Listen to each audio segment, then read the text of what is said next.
I'm quite pleased to be here at the Center for the Study of Muslim-Jewish Relations at the Wolf Institute. It's a great opportunity for me on my sabbatical,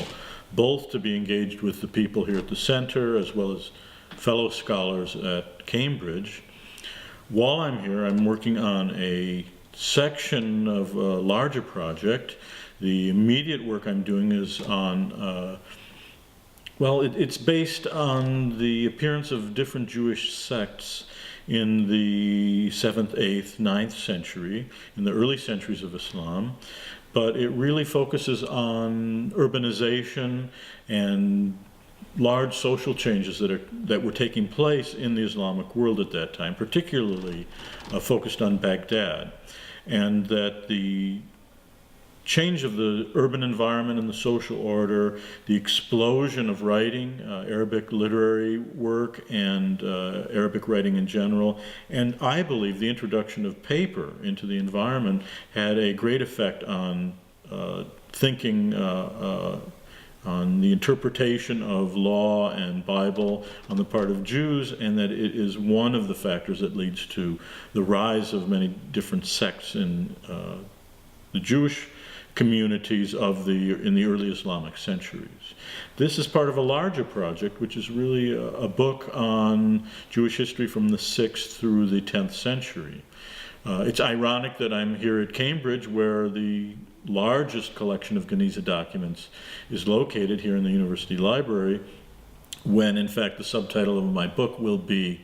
Before the Geniza.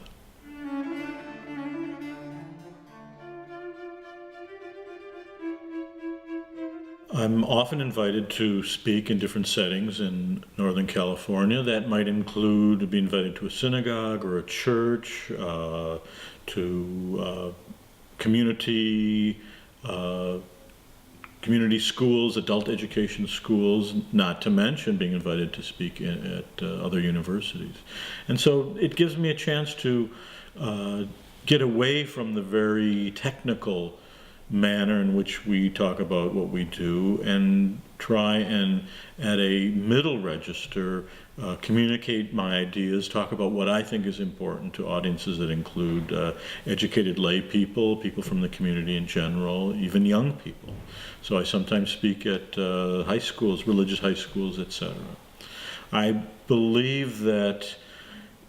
the area of expertise that I've developed, that is the history of Jews in the Islamic world and the relations between Jews and Muslims and Judaism and Islam, and those two are not exactly the same thing, are often not part of the conversation in the public, in communities, in religious communities. And so my mission, if you will, is to go into these settings and try and get people to think about these matters, to think using these categories, and not apply misunderstanding that they have, or to use what they know about Jewish-Christian relations to talk about Jewish-Muslim relations.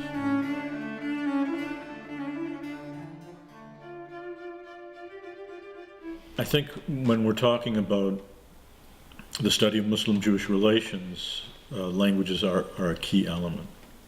So it often comes up with undergraduates at San Francisco State that they express interest in going on to graduate school in religious studies, in history, or in some other related field, perhaps philosophy even, and then I emphasize to them, and hopefully they've come to me early enough in their college career, emphasize to them they must study the languages. They must be able to look at primary texts in the original language. And so in the field specifically of Muslim-Jewish relations, one would need to know both Hebrew and Arabic. However, by saying Arabic, I'm limiting the Muslim world, and one could think also in terms of Persian and Turkish as well, including other languages beyond that. And so, though for me it's the Central Middle East and the Mediterranean, and therefore Arabic is an important language, those other languages shouldn't be excluded as well.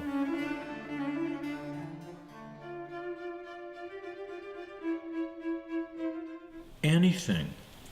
should be the legitimate object of historical study, of religious study, etc. and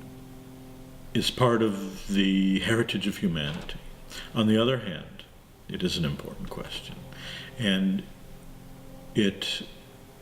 is, number one, an area of the study of history or religious studies that has not been as developed as other areas. It is an area that is connected to matters of contemporary political and cultural interest, and so gets used. And what we see that often in modern agendas take the past, and of course as a medievalist, I'm looking at a more distant past, but they take history and they use it for their contemporary political, cultural, and other agendas, and it's most often a misuse of history. The Arab-Israeli conflict often gets in the way of the conversations that might take place among scholars, be they Jewish, Muslim, Christian, or other, and both within the communities of people's personal identities. It's very interesting that the study of the Jews of Islam, from an academic point of view, really emerged in many ways with the discovery of the Cairo Geniza, which is to say, once scholars began looking at these documents, they began to understand that this piece of Jewish history, this piece of the history of Judaism, though not unknown, was being revealed to them in new ways. I'm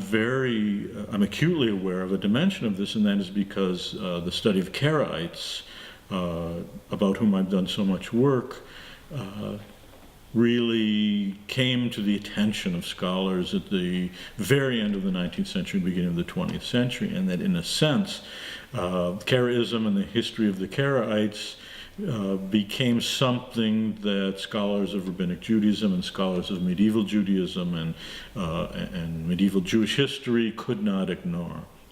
And though it's had ups and downs over the century, it revealed the world of Jews, the history of Jews in the Islamic world, in a way that had nothing to do with what was going on in the Middle East and the emergence of the Zionist movement or anything like that. I think the Wolf Institute, and at least the part of it that I'm associated with, the Center for the Study of Muslim-Jewish Relations, is really at the vanguard of something new, particularly Muslim-Jewish relations. It's important that in a world where so many scholars have come from the study of Judaism and moved to the study of Islam, moved to the study of the relationships between Judaism and Islam and Jews and Muslims, and in a world where some scholars have done it the other way, starting with Islam and moving towards Jews and Judaism, that here the idea gets away from that and really is saying this is an academic field, that there is something here that at least can be named. The Institute has named a field, and in fact that hopefully this vanguard moves forward to where more and more scholars recognize that in fact this is a particular field, this is a particular area that stands by itself, differentiated from both Islamic studies and Jewish studies, from Near Eastern studies and any of the other studies, academics, fields and subfields that might partially incorporate Muslim-Jewish relations, but never really move to that location and say, this is something that in and of itself is of value. So I'm quite pleased to be here and to be a visiting fellow and participate in the beginning of this well, it's not even the beginning, to participate in the movement forward of this conversation.